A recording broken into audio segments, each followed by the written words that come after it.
বিসমিল্লাহির রহমানির রহিম। Dear student, সবাইকে শুভেচ্ছা জানিয়ে শুরু করছি একাদশ দ্বাদশ শ্রেণীর দ্বিতীয় অধ্যায় অর্থাৎ ভোক্তা ও উৎপাদকের আচরণ, এই অধ্যায়ের সপ্তম লেকচার। গত 6টি লেকচারে আমি উপযোগ সংক্রান্ত বিষয় নিয়ে আলোচনা করেছি। উপযোগ সংক্রান্ত বিষয়ের A to Z পর্যন্ত আমি আলোচনা করেছি। তো আজকে এই সপ্তম লেকচার থেকে আমি আলোচনা করব চাহিদা সম্পর্কে। অর্থনীতি প্রথম পত্রের দ্বিতীয় অধ্যায়ের চাহিদার অংশটুকু নিয়ে আলোচনা করব। এখন চাহিদা কাকে বলে, চাহিদা কি, চাহিদার আদ্যপান্ত জানতে হলে আমাদেরকে প্রথমে এই বোর্ডের দিকে তাকাতে হবে। এই যে কয়েকটা টপিক, এই টপিক সম্পর্কে আমাদের প্রাথমিক কিছু ধারণা নিতে হবে। যেমন 1 নম্বরে লিখে রাখছি কোনো দ্রব্য পাবার আকাঙ্ক্ষা। তো কোনো একটা দ্রব্য আমার কাছে প্রথমে পাওয়ার ইচ্ছা থাকতে হবে, যে আমি ওই দ্রব্যটা চাই। যেমন খাবার ক্ষেত্রে যদি বলি একটা আপেল, এখন আমার খিদা পেয়েছে, আমি আপেল খেতে চাই, এই খাওয়ার আকাঙ্ক্ষাটা আমার থাকতে হবে। অথবা একটা মোবাইল আমি কিনতে চাই, একটা মোবাইলের প্রয়োজন, তো ওই মোবাইল কেনার যে মোবাইল ব্যবহার করার জন্য, মোবাইল ইউজ করার জন্য আমার যে আকাঙ্ক্ষা, সেই আকাঙ্ক্ষা প্রথমত আমার থাকতে হবে। প্রথম শর্ত হচ্ছে কি, যে কোনো দ্রব্য পাওয়ার ক্ষেত্রে আমার মধ্যে সেই আকাঙ্ক্ষাটা থাকতে হবে, আমার ইচ্ছা থাকতে হবে, আমার ওই জিনিসটা দরকার, ওই জিনিসটা আমি চাই। 1 নাম্বার গেল। এখন শুধুমাত্র আকাঙ্ক্ষা থাকলেই সেটা চাহিদা হবে না, সেই আকাঙ্ক্ষার সাথে আরো কিছু বিষয় থাকতে হবে। যেমন আমার আকাঙ্ক্ষা আছে কিন্তু দ্রব্য ক্রয়ের কোনো সামর্থ্য নাই, আমার আকাঙ্ক্ষা আছে দ্রব্য ক্রয়ের সামর্থ্য নাই, কখনো চাহিদা হবে না। যেমন একজন ভিক্ষুকের আকাঙ্ক্ষা থাকতেই পারে যে সে এয়ার কন্ডিশন সমৃদ্ধ একটা গাড়িতে করে সে ভিক্ষা করতে যাবে, অথবা এসির রুমে সে সারাদিন পরিশ্রম করার পর বাড়িতে যাওয়ার পরে একটু প্রশান্তির জন্য রুমে কি করবে, এসি ফিট করতে চাইবে। তখন সেই ভিক্ষুকের কি রুমে এসি ফিট করার যে আকাঙ্ক্ষা সেটি আছে, কিন্তু সেই এসি ক্রয় করার মতো সামর্থ্য সেই ভিক্ষুকের নাই। তো তো সেই ভিক্ষুকের যেহেতু এসি ক্রয় করার সামর্থ্য নাই, যদি ক্রয় করার সামর্থ্য না থাকে তাহলে সেটি, তার আকাঙ্ক্ষা আছে কিন্তু ক্রয় করার সামর্থ্য নাই, তাহলে এই ভিক্ষুকের ক্ষেত্রে ওই এসি কেনার এসিটার চাহিদা হবে না, ভিক্ষুকের ক্ষেত্রে এসির চাহিদা হবে না। তো কি বললাম, যে প্রথমত দ্রব্য ক্রয়ের আকাঙ্ক্ষা থাকতে হবে, দ্বিতীয়ত হচ্ছে কি ক্রয় করার সামর্থ্য থাকতে হবে। এখন মনে করো ক্রয় করার সামর্থ্য আছে একজন কৃপণ ব্যক্তি, তো কৃপণ ব্যক্তির কাছে অনেক টাকা পয়সা আছে, তো সে মনে করো একটা মার্সিডিজ গাড়ি কিনতে পারবে, বিএমডব্লিউ গাড়ি কিনতে পারবে, কিন্তু তার কাছে কি সেই দ্রব্য ক্রয়ের সামর্থ্য আছে কিন্তু দ্রব্য ক্রয়ের ইচ্ছাটা তার কাছে নাই। আকাঙ্ক্ষাও আছে যে গাড়িটা চড়তে চায়, এবং তার কাছে কি আছে, দ্রব্য ক্রয়ের সামর্থ্য আছে, কিন্তু দ্রব্য ক্রয়ের যে সামর্থ্য আছে, সামর্থ্য থাকলেই হবে না, দ্রব্য ক্রয় করার জন্য যে ব্যয় করার যে ইচ্ছা তার থাকতে হবে, যে আমি এই টাকাটা ব্যয় করে আমি দ্রব্যটা কিনতে চাই। যদি এই দ্রব্য ক্রয়ের ইচ্ছাও না থাকে, এই তিনটার মধ্যে যে কোনো একটা যদি অনুপস্থিত থাকে তাহলে সেটি চাহিদা হবে না।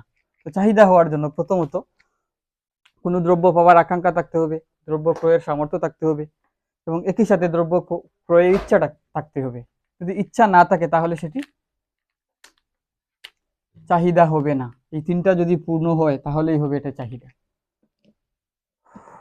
তো মোটামুটি চাহিদা জিনিসটা বললাম। তো একই সাথে এই তিনটা টপিক হচ্ছে মেইন টপিক, এর সাথে আরো দুইটা টপিক রিলেটেড আছে। যেমন একটি নির্দিষ্ট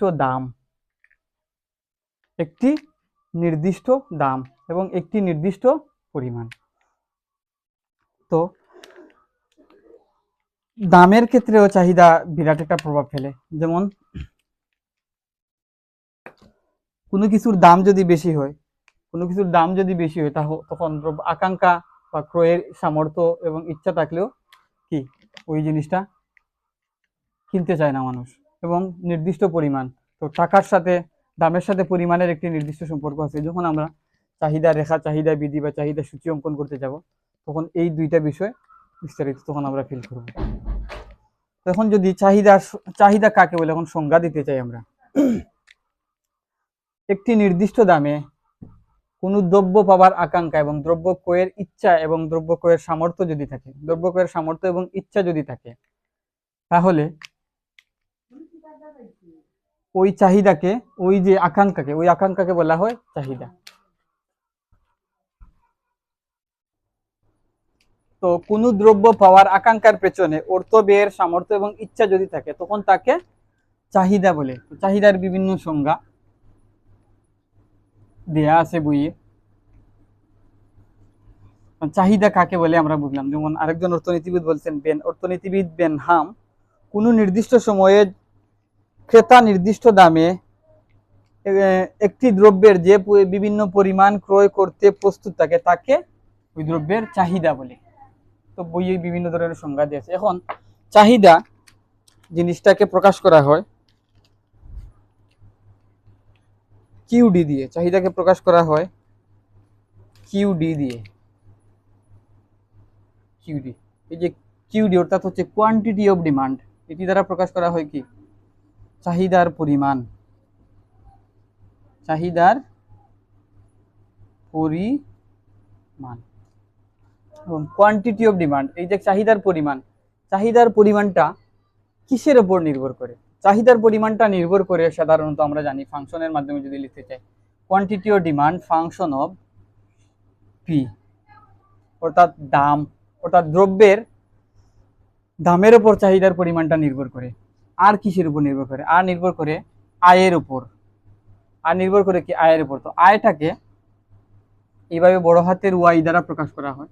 অর্থাৎ দাম, দাম যদি বাড়ে, কোনো দ্রব্যের দাম যদি বাড়ে তাহলে তার চাহিদাটা কমে, এবং দাম যদি কমে তাহলে সেই দ্রব্যের চাহিদাটা বাড়ে। অর্থাৎ দাম যদি কমে তাহলে কোয়ান্টিটি অফ ডিমান্ড, চাহিদাটা বাড়ে, এবং দাম যদি কমে, দাম যদি বাড়ে, এখন এই বাড়ে, দাম যদি বাড়ে তাহলে চাহিদাটা কমবে, এবং দাম বাড়লে চাহিদা কমে, দাম বাড়লে চাহিদা কমে, দাম কমলে চাহিদাটা বাড়ে, দাম কমলে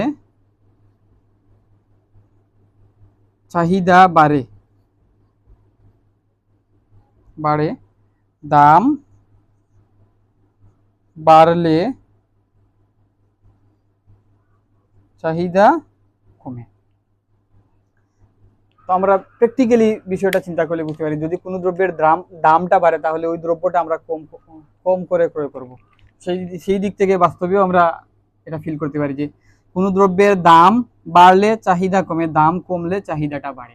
এই জিনিসটা গেল। এখন শুধু দামের উপর তো চাহিদাটা নির্ভর করে না, অনেক সময় আয় যদি বাড়ে, আমাদের আয় বাড়লে কি হয়, আয় বাড়লেও আমাদের চাহিদাটা বাড়ে।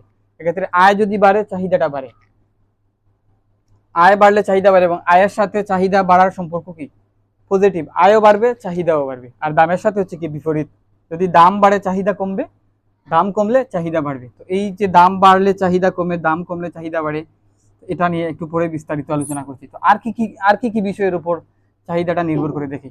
দামের উপর নির্ভর করে, আয়ের উপর নির্ভর করে, রুচির উপর নির্ভর করে। মানুষের যদি রুচি বাড়ে, তার যদি টেস্টটা বেড়ে যায়, রুচিটা বেড়ে যায়, তখনও চাহিদা কি হবে, তখনও চাহিদা বাড়বে। তো রুচিটাকে লেখা হয় টি দ্বারা।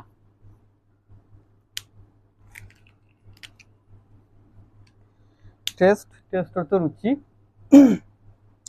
টেস্ট, টেস্ট রুচি।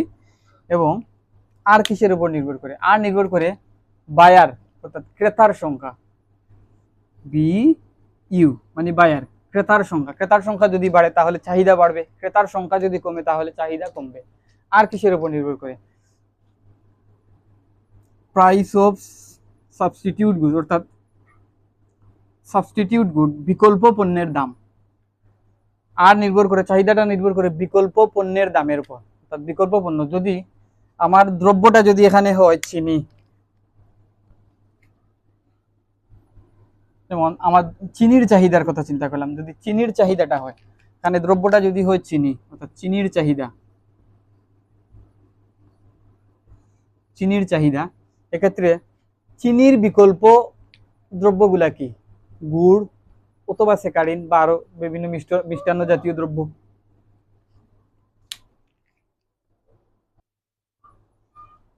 বিকল্প পণ্যের দাম, যেমন চিনির চাহিদা যদি হয় তো চিনির বিকল্প কি হবে?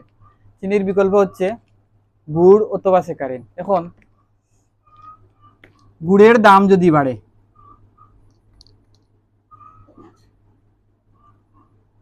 গুড়ের দাম বাড়লে, গুড়ের দাম যদি বাড়ে তাহলে চিনির চাহিদাটা বাড়বে। গুড়ের দাম বাড়লে চিনির চাহিদা বাড়বে। অর্থাৎ গুড়ের দামের সাথে, অর্থাৎ বিকল্প পণ্যের দামের সাথে চাহিদার সম্পর্ক হচ্ছে কি, ধনাত্মক বা সমমুখী, পজিটিভ। দাম বাড়লে, বিকল্প পণ্যের দাম বাড়লে চাহিদাটা বাড়ে। আবার বিকল্প পণ্যের দাম যদি কমে, বিকল্প পণ্যের দাম যদি কমে তাহলে চাহিদাটা কমবে। অর্থাৎ গুড়ের দাম যদি কমে তাহলে চিনির চাহিদা কমবে, অর্থাৎ গুড়ের দিকে মানুষ ধাবিত হবে। চিনির দাম স্থির থাকা অবস্থায় যদি গুড়ের দাম কমে বা স্যাকারিনের দাম কমে তখন চিনির চাহিদাটা কমবে। তাহলে বিকল্প পণ্যটা বোঝা গেল। এখন একই সাথে আবার বিকল্প পণ্য, পরিপূরক পণ্যের সাথেও চাহিদার সম্পর্ক আছে। পরিপূরক পণ্যটা আবার কি? পরিপূরক পণ্য হচ্ছে কমপ্লিমেন্টারি গুডস, পিসি ইত্যাদি আরো অনেক কিছু আছে। কমপ্লিমেন্টারি গুডস, কমপ্লিমেন্টারি গুডস হচ্ছে পরিপূরক পণ্য। তো পরিপূরক পণ্যটা হচ্ছে যেমন চিনির চাহিদা যদি হয়, চিনির চাহিদাটা নির্ভর করে চিনির সাথে আর কি কি, চিনি দিয়ে আমরা কি কি আর ব্যবহার করি, যেমন চা পাতা হতে পারে। চিনির পরিপূরক পণ্য হিসাবে আমরা চা পাতাকে কল্পনা করতে পারি। অর্থাৎ চা পাতার দাম যদি বৃদ্ধি পায়, পরিপূরক পণ্যের ক্ষেত্রে চা পাতার দাম যদি বৃদ্ধি পায়, পাতার দাম বাড়লে, চা পাতার দাম বাড়লে চিনির চাহিদাটা কমবে। চা পাতার দাম বাড়লে কি হবে? চিনির চাহিদা কমবে। এবং চা পাতার দাম কমলে চিনির চাহিদা বাড়বে। তাহলে বিকল্প পণ্যের, পরিপূরক পণ্যের উপর দ্রব্যের চাহিদার সম্পর্ক আছে। পরিপূরক পণ্যের ক্ষেত্রে কি, পরিপূরক দ্রব্যের দাম যদি বাড়ে তাহলে ওই দ্রব্যের চাহিদা কমে। পরিপূরক দ্রব্যের দাম যদি কমে ওই দ্রব্যের চাহিদাটা বাড়ে। তো পরিপূরক দ্রব্য কি এবং বিকল্প দ্রব্য কি, এই দুইটা দ্রব্য আশা করি না, এবং আরো বিভিন্ন বিষয়ের উপর চাহিদা নির্ভরশীল। তো আমরা এগুলাকে লিখে দেখালাম যে চাহিদাটা কিসের উপর? দামের উপর নির্ভরশীল, আয়ের উপর নির্ভরশীল, রুচির উপর নির্ভরশীল, ক্রেতার সংখ্যা, পরিপূরক দ্রব্য, বিকল্প দ্রব্যের দাম, পরিপূরক দ্রব্যের দাম, বিভিন্ন বিষয়ের উপর চাহিদা কি নির্ভরশীল। এখন যখন চাহিদাটা যখন শুধুমাত্র ওই যে আয়, রুচি, ক্রেতার সংখ্যা, বিকল্প পণ্যের দাম এবং পরিপূরক পণ্যের দাম, এই যে টপিকগুলো আছে বা অপশনগুলো আছে, এই অপশনগুলো স্থির থাকা অবস্থায়, অর্থাৎ আয় যদি, ভোক্তার আয় যদি 1000 টাকা হয় তাহলে ভোক্তার আয় 1000 টাকা স্থির। ভোক্তার রুচি যেই অবস্থানে আছে, সে যদি প্রতি মাসে 5 কেজি চিনি খায়, মনে করো চিনির ক্ষেত্রে 5 কেজি চিনি খায়, তাহলে তার ওই রুচিটা 5 কেজি আছে, প্রতি মাসে সে 5 কেজি চিনি খাবে। এবং মনে করো বাজারে ক্রেতার সংখ্যা আছে কত? 500 জন, তাহলে ক্রেতার সংখ্যাটাও 500 জন স্থির অবস্থায় আছে।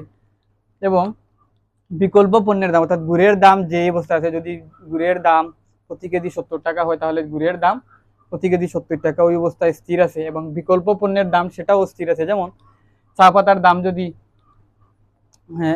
100 গ্রাম প্রতি প্যাকেট 30 টাকা করে হয় তাহলে ওই 100 গ্রাম প্রতি প্যাকেট 30 টাকা, ওই অবস্থায় স্থির আছে। এখন ওই যে দাম ছাড়া বাকি যেই চলকগুলা, চাহিদার সাথে নির্ভরশীল বাকি যেই চলকগুলা, সবগুলা চলক স্থির থাকা অবস্থায়,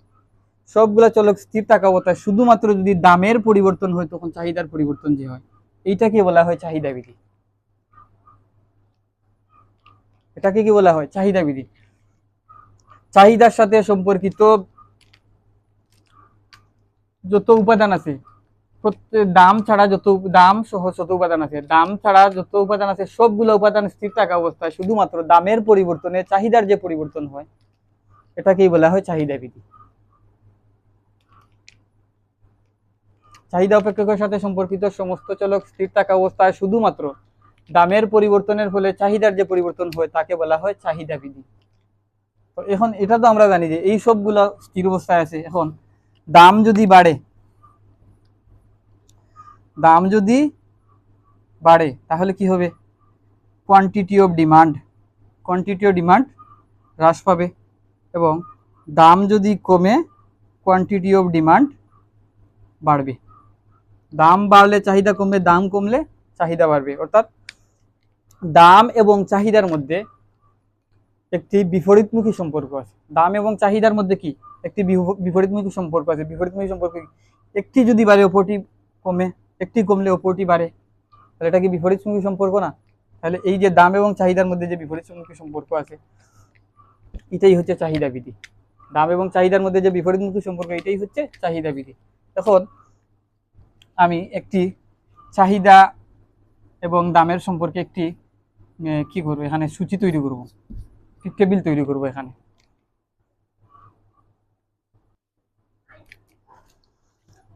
আমি ধরে নিলাম দাম যখন শূন্য, অর্থাৎ যখন কোনো দ্রব্যের দামটাকে কোনো দাম রাখা হয় না, তখন চাহিদার পরিমাণটা, তখন পি, আমি দামটাকে পি দ্বারা ডিনোট করলাম এবং কিউডি হচ্ছে চাহিদার পরিমাণ, এটাকে কিউডি দ্বারা প্রকাশ করলাম। দাম যখন শূন্য, তখন মনে করো চাহিদার পরিমাণ হচ্ছে কত, 50 একক। তখন চাহিদার পরিমাণ হচ্ছে 50 একক দিলাম। দাম বেড়ে যখন 1 টাকা হলো, দাম বেড়ে যখন 1 টাকা হলো, তখন চাহিদার পরিমাণ 40 একক। তখন চাহিদার পরিমাণ কত, 40 একক। 0 থেকে 1, তখন চাহিদার পরিমাণ হচ্ছে 40 একক। এখন দাম আরো বৃদ্ধি পাচ্ছে, দাম আরো বৃদ্ধি পেয়ে যখন 2 টাকা হলো, তখন চাহিদার পরিমাণ কত, 30 একক। 30 একক। তখন দাম আরো বৃদ্ধি পাচ্ছে, দাম বৃদ্ধি পেয়ে যখন 3 টাকা হলো, তখন চাহিদার পরিমাণ কত, 20 একক। এবং দাম বৃদ্ধি আরো পেলো, আরো পাওয়ার পর যখন 4 টাকা দাম হলো, তখন চাহিদার পরিমাণ কত, 10 একক। এবং দাম বৃদ্ধি পেয়ে যখন 5 টাকা হলো, তখন চাহিদার পরিমাণ মনে করো 0 একক। অর্থাৎ তখন ভোক্তা আর ওই দ্রব্যটা ক্রয় করতে চায় না, 5 টাকা দামে ওই দ্রব্যটা ভোক্তা আর কি ক্রয় করতে চায় না। এখন এই যে দাম এবং চাহিদার যে সম্পর্ক, দাম এবং চাহিদার যে সম্পর্ক, বিপরীতমুখী সম্পর্ক, দাম এবং চাহিদার বিপরীতমুখী সম্পর্ক বা দাম এবং চাহিদার যে সম্পর্কটা, এটাকে যখন আমরা তালিকার মাধ্যমে প্রকাশ করি, এইভাবে যখন তালিকার মাধ্যমে প্রকাশ করি, তখন এই যে তালিকার মাধ্যমে প্রকাশ করার ফলে যে সূচিটা তৈরি হয়, এটাকে বলা হয় কি, চাহিদা সূচি। এটাকে বলা হয় চাহিদা সূচি। চাহিদা সূচি কাকে বলে, এই বিষয়টা এখন আমরা বুঝতে পারলাম। এখন এই চাহিদা সূচি থেকে যখন আমরা জ্যামিতিক উপস্থাপন করব, গ্রাফের মাধ্যমে জ্যামিতিক উপস্থাপন করব, তখন এটাকে বলা হয় চাহিদা রেখা। যেমন এটাকে আমি যদি গ্রাফে উপস্থাপন করতে চাই, গ্রাফটা হবে এরকম।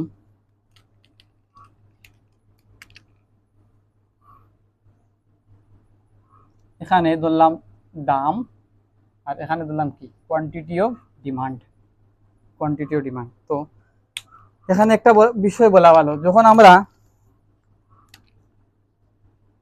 গ্রাফ যখন আঁকি, তখন আমরা কি করি, ভূমি অক্ষের স্বাধীন চলক ধরি। অর্থাৎ ভূমি অক্ষের চলক ইচ্ছা মতো পরিবর্তিত হয়, এবং ভূমি অক্ষের চলকের পরিবর্তনের ফলে লম্ব অক্ষের চলক পরিবর্তিত হয়, অর্থাৎ লম্ব অক্ষে আমরা অধীন চলকটাকে ধরি। এই হিসাবে এখানে আমাদের স্বাধীন চলক হচ্ছে দাম, অর্থাৎ দামের পরিবর্তনের ফলে চাহিদার পরিবর্তন হয়। সেই হিসাবে দামটা আমাদের রাখা উচিত ছিল ভূমি অক্ষে, এবং যেহেতু চাহিদার পরিবর্তন হয় এর সাপেক্ষে, তাহলে এই কোয়ান্টিটি অফ ডিমান্ডটাকে আমাদের রাখা উচিত ছিল লম্ব অক্ষে। এটা হচ্ছে বাস্তবতা। কিন্তু অর্থনীতিতে শুধুমাত্র চাহিদা রেখা এবং যোগান রেখা অঙ্কন করার ক্ষেত্রে এই যে গাণিতিক নিয়মের ব্যতিক্রম অঙ্কন করা হয়, এই ব্যতিক্রমে অঙ্কন করা হয়। অর্থাৎ দাম গাণিতিকভাবে দাম ধরার কথা ছিল এখানে ভূমি অক্ষে, কিন্তু অর্থনৈতিকভাবে ব্যাখ্যা করতে গিয়ে দামটাকে ধরা হয় কোথায়, লম্ব অক্ষে। অর্থাৎ স্বাধীন চলকটাকে লম্ব অক্ষে ধরা হয়, এবং পরিমাণটাকে এখানে ধরার কথা ছিল ভূমি অক্ষে ধরা হয়।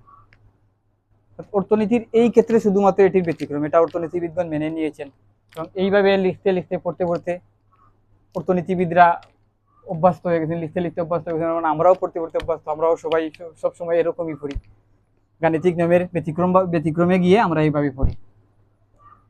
তো যেভাবে হোক, এটা যদি আমরা ভূমি অক্ষে ধরি, এটাকে যদি লম্ব অক্ষে ধরি, ঘুরে ফিরে একই জিনিসই আসবে। তো যেহেতু অর্থনীতিতে এই সিস্টেমটা প্রযোজ্য, যে দামটাকে স্বাধীন চলকটাকে লম্ব অক্ষে এবং অধীন চলকটাকে ভূমি অক্ষে ধরা হয় এই ক্ষেত্রে, তাহলে আমরাও এই ক্ষেত্রে এই কাজটাই করব। দেখি, দাম যখন শূন্য, অর্থাৎ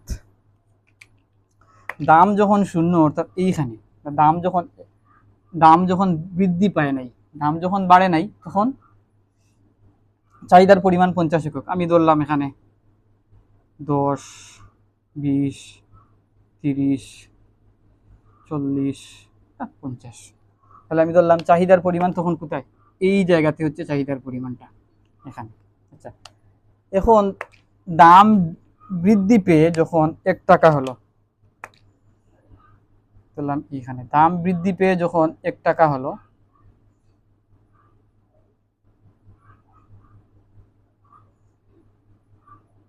দাম বৃদ্ধি পেয়ে যখন 1 টাকা হলো তখন চাহিদার পরিমাণ কত? দাম বৃদ্ধি পেয়ে যখন 1 টাকা হলো তখন চাহিদার পরিমাণ হচ্ছে 40 একক। দেখি তখন চাহিদার পরিমাণ কত? 1 টাকায় চাহিদার পরিমাণ 40 একক, তাহলে এই হচ্ছে সেই কম্বিনেশন বিন্দু হচ্ছে এইটা। আর এই গ্রাফ আঁকতে হয়তো একটু অসুবিধা হবে মনে হয়। 1, 2, আচ্ছা দেখি তারপর আঁকি। এখন দাম বৃদ্ধি পেয়ে যখন 2 টাকা হলো তখন চাহিদার পরিমাণ কত? দাম বৃদ্ধি পেয়ে যখন 2 টাকা, দাম বেড়ে যখন 2 টাকা তখন চাহিদার পরিমাণ হচ্ছে 30 একক। তাহলে 2 টাকায় 30 একক, কম্বিনেশন বিন্দু ধরলাম এটা। এখন দাম বৃদ্ধি পেয়ে যখন 3 টাকা হলো, 2 টাকা থেকে আরো 1 টাকা বৃদ্ধি পেয়ে যখন 3 টাকা হলো, দাম বৃদ্ধি পেয়ে যখন 3 টাকা হলো তখন চাহিদার পরিমাণ 20 একক, 20 একক। 3 টাকা থেকে দাম বৃদ্ধি পেয়ে যখন 4 টাকা হলো তখন চাহিদার পরিমাণ কত দেখি? 10 একক। তখন দাম যখন 4 টাকা, চাহিদার পরিমাণ 10 একক, 10 একক এইখানে আসে। এবং 4 টাকা থেকে দাম যখন বৃদ্ধি আরো পেল, দাম বৃদ্ধি পেয়ে যখন 5 টাকা তখন চাহিদার পরিমাণ 0, অর্থাৎ দাম যখন 5 টাকা চাহিদার পরিমাণ নাই, অর্থাৎ এই বিন্দুটা, এই বিন্দুটা, এই বিন্দুটা। এখন এই রেখাটাকে যদি আমরা এখন যোগ করতে চাই, দেখি কি হয়।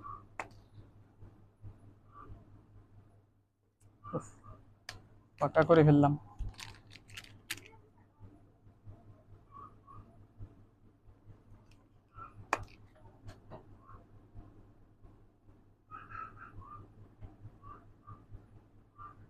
এইরকম একটা সরলাকৃতির রেখা হবে, অর্থাৎ উপর থেকে এইভাবে নিম্নগামী একটা, ডান দিকে নিম্নগামী একটা সরলাকৃতির রেখা হবে, ডান দিকে নিম্নগামী একটা সরলাকৃতির রেখা হবে।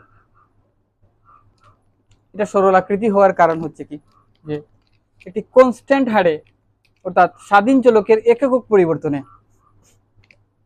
স্বাধীন চলকের এক একক পরিবর্তনের ফলে অধীন চলক, অর্থাৎ স্বাধীন চলক দামের এক একক পরিবর্তনের ফলে অধীন চলক চাহিদার পরিবর্তন কি হারে কমছে? নির্দিষ্ট হারে কমছে। অর্থাৎ দাম 0 থেকে যখন 1 টাকা বাড়ছে তখন 50 থেকে চাহিদা 40 হয়েছে, অর্থাৎ 10 একক কমছে। যখন 1 টাকা থেকে 2 টাকা হয়েছে দাম, তো 1 টাকা থেকে 2 টাকা দাম হয়, দাম বৃদ্ধি পেয়েছে 1 টাকা, তখন চাহিদা হ্রাস পেয়েছে কতটুকু? 40 থেকে 30, অর্থাৎ 10 একক হ্রাস পেয়েছে। এইভাবে যদি প্রত্যেকটা জায়গায় দেখি তাহলে আমরা বুঝতে পারবো যে দামের এক একক পরিবর্তনের ফলে, দামের এক একক পরিবর্তনের ফলে চাহিদার পরিবর্তন প্রত্যেকবার 10 একক করে হ্রাস পাচ্ছে। তো দামের এক একক পরিবর্তনে চাহিদার পরিমাণ একটি নির্দিষ্ট হারে হ্রাস পাচ্ছে, অর্থাৎ 10 একক করে হ্রাস পাচ্ছে, 10 একক করে পরিবর্তিত হচ্ছে। এখন দামের পরিবর্তন যদি 3 টাকা থেকে কমে 2 টাকা হয়, তাহলে চাহিদার পরিবর্তন কি হবে? 20 থেকে 30 হবে, অর্থাৎ 10 একক বাড়বে। তাহলে কি হচ্ছে? 1 টাকা বাড়লে 10 একক কমছে, আর 1 টাকা কমলে 10 একক চাহিদা বাড়তেছে। উভয় ক্ষেত্রে বিপরীতমুখী সম্পর্ক আমরা দেখাতে পারি। যেহেতু একটি নির্দিষ্ট হারে, এক এককের পরিবর্তে একটি নির্দিষ্ট হারে হ্রাস পাচ্ছে বা বৃদ্ধি পাচ্ছে, সেক্ষেত্রে এই রেখাটা সরলাকৃতির হবে, রেখাটা সরলাকৃতির হবে। তো এই যে চাহিদা সূচি থেকে, চাহিদা সূচির মাধ্যমে যে আমরা জ্যামিতিকভাবে যে গ্রাফিক্যাল উপস্থাপন করতে পেরেছি, এটাকেই বলা হয় কি? চাহিদা রেখা। চাহিদা রেখা, এটাই হচ্ছে কি? চাহিদা রেখা। এটাই হচ্ছে আমাদের চাহিদা রেখা। চাহিদা রেখার এই যে বিন্দুটা, চাহিদা রেখার এই বিন্দুটা যদি আমরা লিখতে চাই, তাহলে দাম এবং চাহিদার মধ্যে কি? দাম যখন 0 টাকা তখন চাহিদার পরিমাণ কত? 50 একক, 0-50 বিন্দু। এখন এই বিন্দুটা, এই বিন্দুটা হচ্ছে কি? দাম যখন 1 টাকা তখন চাহিদার পরিমাণ কত? 40 একক, তাহলে 140 বিন্দু। আর এই বিন্দুটা হচ্ছে দাম যখন 2 টাকা চাহিদার পরিমাণ 30 একক, দাম যখন 3 টাকা চাহিদার পরিমাণ 20 একক, দাম যখন 4 টাকা চাহিদার পরিমাণ 10 একক, দাম যখন 5 টাকা চাহিদার পরিমাণ তখন 0 একক। এই বিন্দুটা, এইভাবে আমরা এই বিন্দুগুলো স্থাপন করতে পারি, লিখে দেখাতে পারি।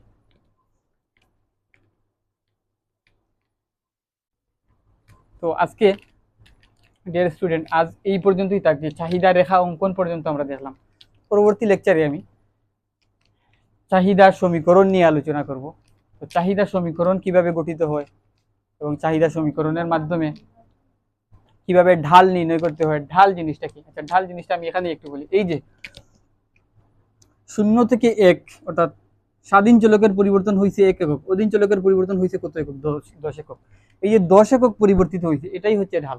অর্থাৎ স্বাধীন চলকের 1 একক পরিবর্তনের ফলে অধীন চলকের যে পরিবর্তন হয়, অধীন চলকের সেই পরিবর্তনের পরিবর্তিত মানটাই হচ্ছে ঢাল। এখানে স্বাধীন চলকের পরিবর্তন হয়েছে 1 একক এবং অধীন চলক অর্থাৎ দামের একক পরিবর্তন হয়েছে, অধীন চলক কোয়ান্টিটি অফ ডিমান্ড চাহিদার পরিবর্তন হয়েছে 40 থেকে 10, 50 থেকে 40, অর্থাৎ 10 একক হ্রাস পাইছে।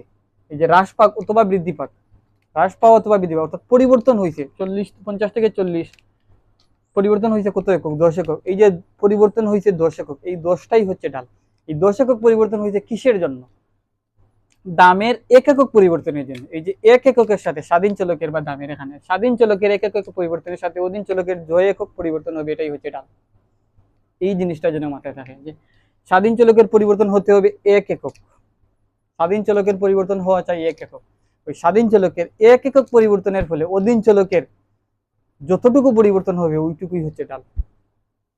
তো ঢাল জিনিসটা কি মোটামুটি একটু বললাম। তো পরবর্তী লেকচারে সমীকরণটা দেখাবো, চাহিদা সমীকরণ। তো চাহিদা সমীকরণ থেকে কিভাবে চাহিদা সমীকরণ গঠন করতে হবে এবং ঢাল কি জিনিস, ওই জিনিসটা নেক্সট লেকচারে বিস্তারিত ব্যাখ্যা করার চেষ্টা করবো। তো আজ এ পর্যন্তই, সবাইকে ধন্যবাদ জানিয়ে শেষ করছি। আসসালামু আলাইকুম।